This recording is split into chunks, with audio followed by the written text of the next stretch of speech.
What's your story, Vancouver? What's your story, Vancouver? What's your story, Vancouver?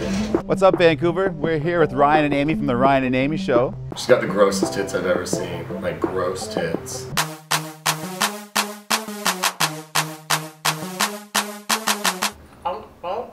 We're at the Exquisite XY on their patio. So Ryan and Amy, what's your story? I'm from Langley, BC. I'm from North Vancouver, BC. And we met 10 years ago at a bar called 1181 on Davie Street. Yeah, Ryan was bartending and I came in with my brother. And there was nobody in the bar. And I started harassing him. I had had a few cocktails and I was like full harassing him and threatening him with physical harm, and he loved it. And I loved it. Yeah, it was actually one of those weird stories where right away, you know when you find your people, just whether it be friends or coworkers or wherever you are, and you're like, I really like you, there's something about you that is the same as me. So I think that's right from that night, we realized that we liked each other. He's an asshole now. I found out years later that I don't like him anymore, but at first I really liked him. And now that she has my kid, it's done deal. Do not have his child. Gotcha. How did it evolve from that then? How did you guys get into sketch comedy? You were already in sketch comedy. Yeah, I had literally just started a show 6 months before that at 1181 at the same bar. And that's what we talked about when she came in. At the end, I was like, oh, you should come check out my show. And she did. And she loved it. She could not stop talking about it. And then I said to her the next month, you should come and do an impression if you do anything. And she says, well, I do one thing. And it was an impression of Monster. And Eileen Warnos from the movie Monster, which is horrible. My humble abode. Yeah, it's nice. It'll do.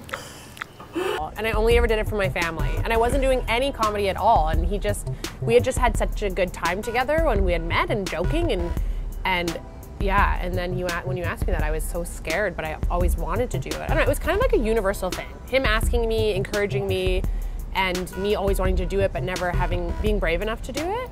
And yeah, do you do any characters? Well, I do one for my family around our dinner table. And he was like, well, do it in my show and in front of strangers. And I don't know how I did it, but I did. Yeah.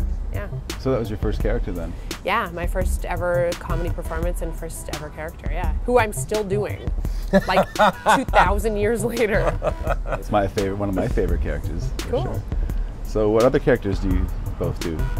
Our most popular characters are a couple of moms, Susan Derulo and Judy Campbell. And they're a couple 40-something-year-old moms who have families but wanted to take it to the next level one day and formed a pop band.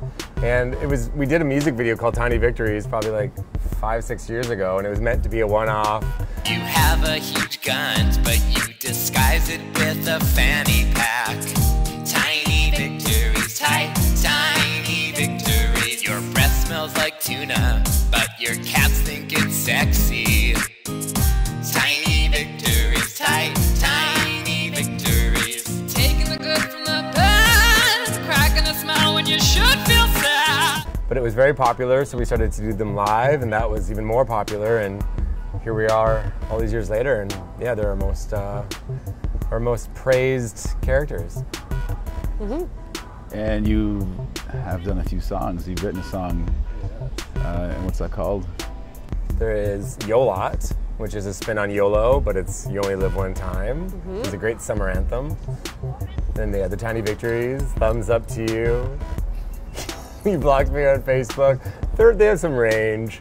But we do concerts with them in our live shows. So Yeah. we debut every show. We usually end. Well, every show we do end with their band's called Moms Over Miami, and we end with an album that we've created and said that we've been trying to tour. Which usually their touring is like one night in a grocery store parking lot, which nobody ever comes to, and then we just make up make up lyrics to popular songs.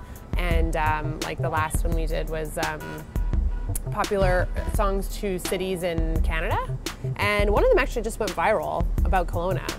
Ooh, you little pretty town, you pretty town. We like drinking your wine, Kelowna. Los Angeles are a lot of fun. Cut me up a line, Kelowna. which was awesome. Yep. And, we got to be on the Kelowna radio. Yeah, CBC radio. Mm-hmm. Yeah. Ryan, how did you, as a child, were you always acting or always trying to act? I was acting. I was like in all the high school plays in elementary school, and during high school I did own a video camera. And, I would make videos, but this is before I could edit in computers or a thing, because I'm old.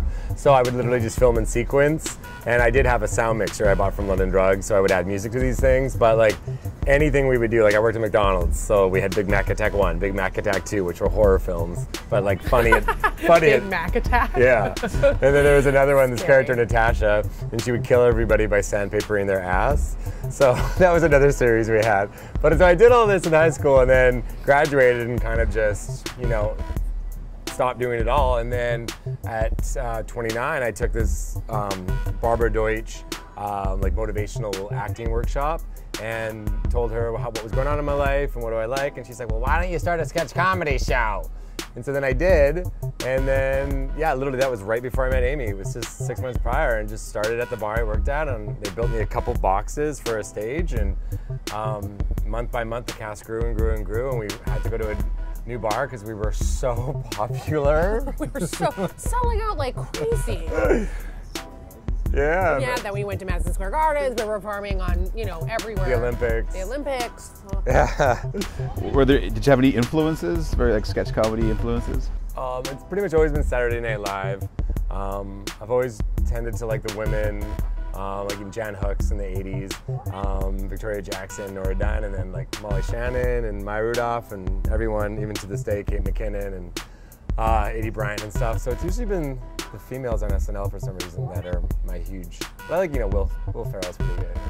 He's okay. Totally, yeah. And Lucille Ball. Lucille Ball was the shit. She had it before everybody else. She had facial expressions before anybody else was doing anything like that. She didn't have to say anything. She, like that famous scene where she's at the chocolate factory, whatever, or that brownie factory, and it's going too fast with her friend, and she's having to shove them all in her mouth. She's not even saying anything. She's just moving in her face, and she's like a genius. How about you, Amy? Any influences growing up? Yeah, I think same-ish, like Molly Shannon for sure. I really I use my body a lot in my comedy, so it's not always my face and my body that I usually use a lot. Molly Shannon and Lucille Ball, and my brother is probably the funniest person I've ever met in my entire life, and my family's just nuts and weird, and I grew up saying and hearing awful, crossing the line, hilarious things, so